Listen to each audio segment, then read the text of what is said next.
Hey, what's up YouTube? This is Dan the Fix-It Man. Got another quick video here for you.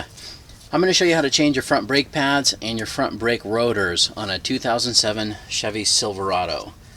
The first thing I like to do is grab a screwdriver and reach in through here and pry that caliper piston, or in this case there are two pistons, but we need to pry those back into the caliper body itself. So those pistons just need to be pressed back in by prying this.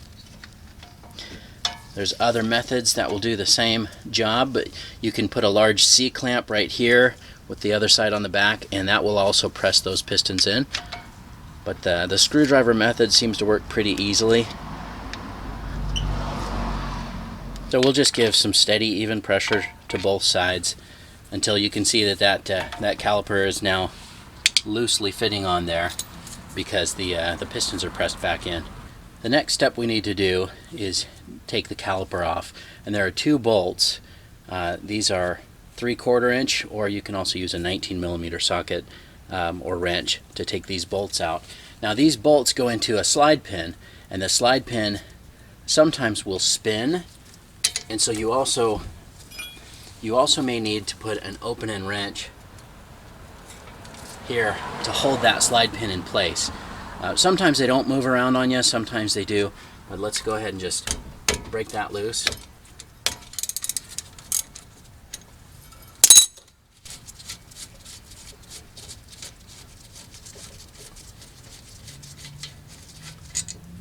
That's what that looks like, and we can set those aside.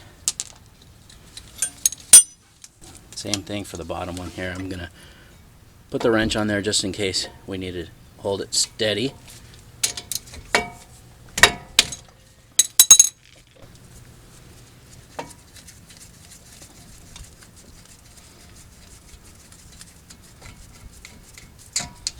Okay.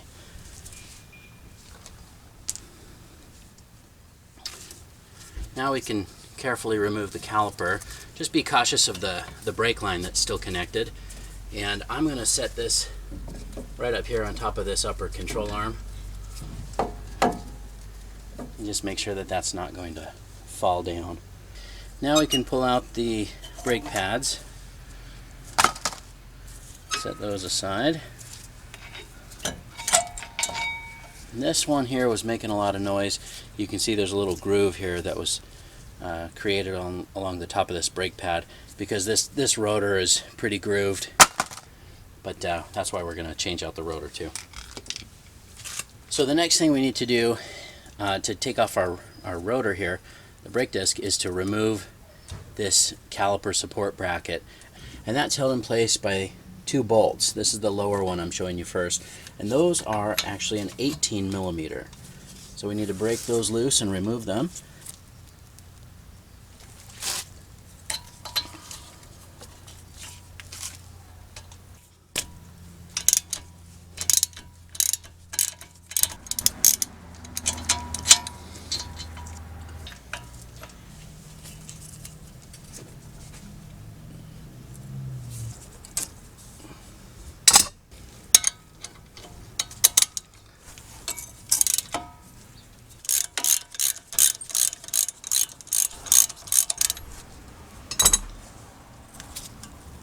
And then just keep one hand on that caliper support bracket while you remove that top bolt, and we can set that down.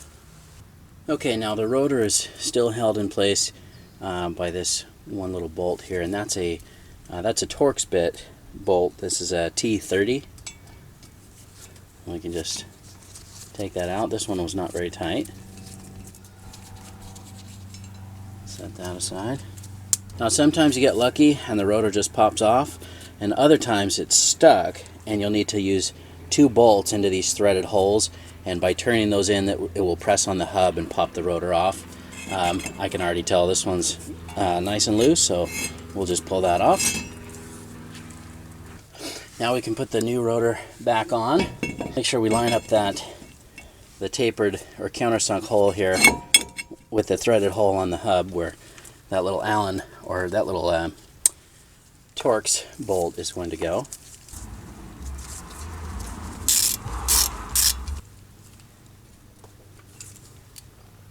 I noticed this rotor's got a couple different options for location on that, but as long as it lines up, we're good. Now we can put this caliper support bracket back in place. Line up these bolts here.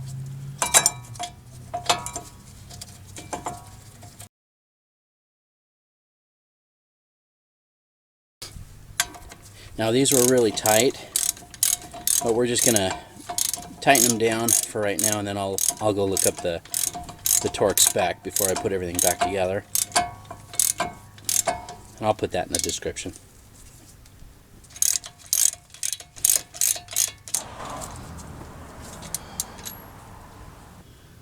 Okay, on these new brake pads, I just wanted to show you the inboard and outboard are different.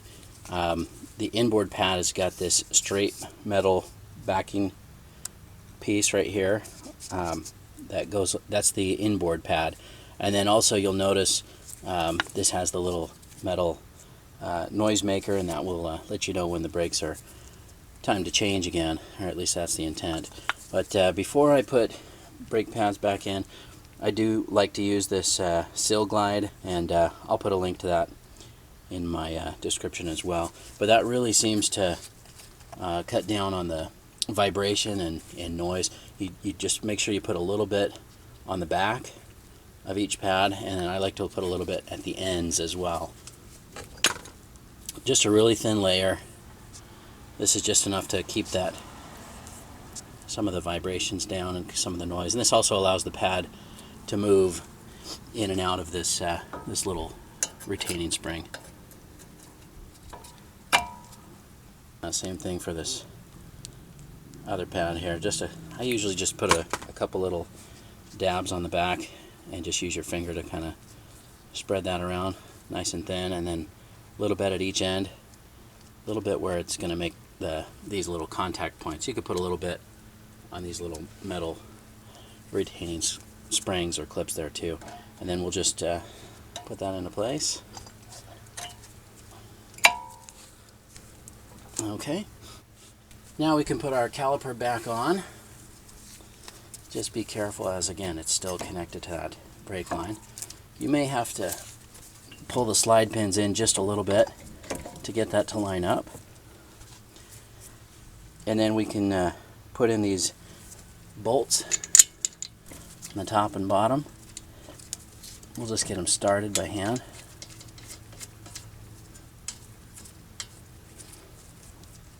And the bottom one here.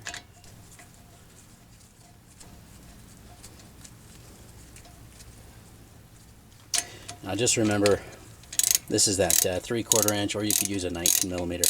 But just when tightening these, the slide pin here that it's going into may want to start spinning.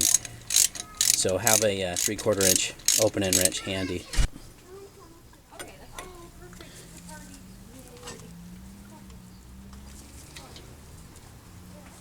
And you're done.